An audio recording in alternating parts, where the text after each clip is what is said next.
Welcome back to MRZ Recapped. I am going to explain a drama film from 2015. Room. Spoilers ahead, watch. And don't forget to prepare tissues.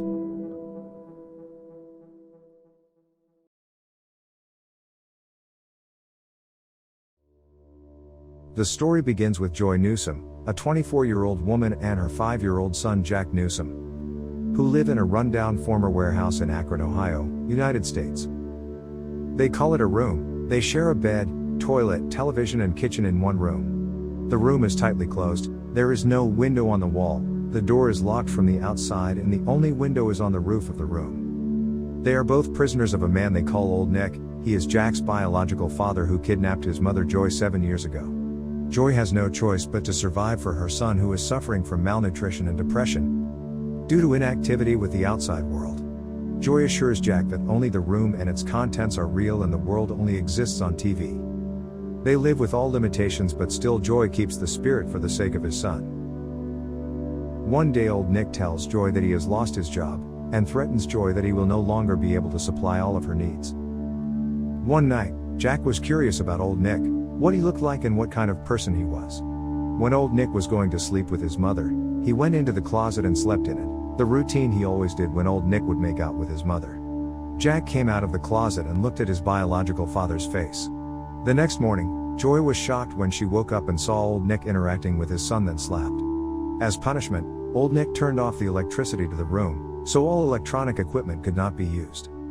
During the power cut off, Joy told Jack about the real world, but Jack did not immediately believe and was curious about the world.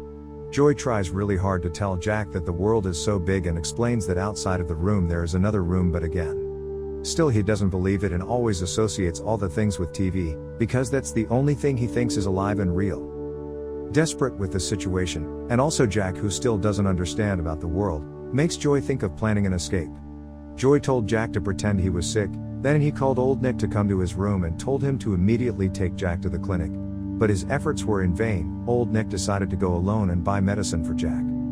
But Joy did not lose her mind. She then wrapped Jack's body in a carpet while telling him that this was just an act. He told Jack to ask for help when Nick's old car reached the crowd.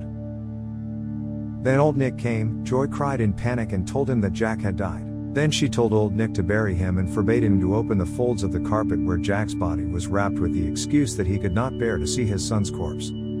Believing all the stories, Old Nick then obeyed all the words of Joy. He put Jack in the back of his pickup car. Old Nick left. When the car was already running, Jack unfolded the carpet and he was so stunned when he saw the sky and the outside world for the first time. When Nick's car stopped at the traffic light, Jack immediately jumped and asked for help. A man with his pet dog approached Jack but was blocked by Old Nick. Then the man managed to contact the police because he saw the suspicious behavior of Old Nick. Feeling cornered, Old Nick immediately stepped on the gas and ran away.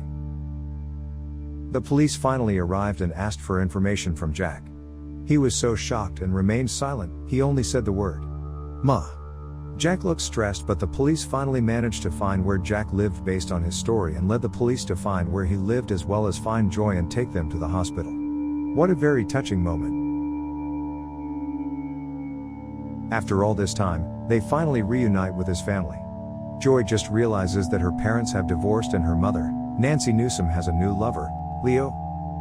Joy and Jack stay at the hospital for further treatment. Then Dr. Middle comes and explained that Jack must wear a mask when going out because he is so vulnerable of germs. After they recovered, they both return to her mother's house, but Joy's biological father, Robert Newsom, can't just accept Jack. He still looks awkward towards Jack and ignores him while his grandma accepts happily. Meanwhile, Jack is trying to adapt to the life of the real world. Media broadcast about Joy, who made a scene all over the states. On the other hand, Jack only wants to talk to his mother even though he feels strange and foreign to his new world and asks his mother to return to the room in its past. Joy and Jack met Leo when they arrived home. Leo seems to be friendly with them. He prepares some food and also makes juice for Jack. After finishing their meals, they went upstairs to the bedroom to relax. When they gathered for dinner, there was a misunderstanding between Joy and her father. She asked Robert to at least look at his grandson, but Robert still couldn't do it and made Joy offended. Severe depression due to staying so long in the room makes Joy grumpy and temperamental. The next morning, Jack wakes up early and he feels hungry. It seems that Leo is aware of it and he invites Jack to come downstairs then join him for breakfast. They look familiar while enjoying breakfast and Leo asks him to meet his dog next time named Seamus. Joy's bad experience made her often fights with her mother arguing about Jack, how he can grow up like normal children in general and interact with the outside world. The media also sniffed this case. They asked for an interview session with Joy. On the advice of Joy's family lawyer, she finally agreed to be interviewed on TV. When the interviewer said why she let Jack be taken away by old Nick by faking his death, she just kept silent while holding back her emotions. Then she said that they had no idea what was going on at that time. Joy feels guilty and increasingly stressed by the situation. She attempts to commit suicide, but Jack finds her in the bathroom unconscious and then rushed to the hospital to be treated. While his mother was in care, Jack began to adjust to his new life. He began to interact with his new family, playing with Seamus, Leo's pet dog, and making friends with boys his age. One day Jack believed that his long hair could heal his sick mother, so he asked his grandmother to cut his hair and give the haircut to his mother as a strength for her. Joy recovers and returns home. She apologizes to Jack for her stupid act. He also thanked Jack that he was willing to cut his hair and save her life again. Jack seems to be getting used to his new life. He has spent a lot of time traveling and getting to know something new. Jack asked his mother one last time. He wanted to visit their room back then. With a police escort they went to the house. When he arrived, Jack felt confused and strange. He said that the room had shrunk and became a very different place when he was still there. Then Joy took him home, but Jack asked his mother to say goodbye to the room and left the room where the misfortune begins and ends. That's the story of The Room film. Hope you guys are entertained, and don't forget to give us a like, share, comment, and subscribe to this channel. Thank you for watching, and see you soon.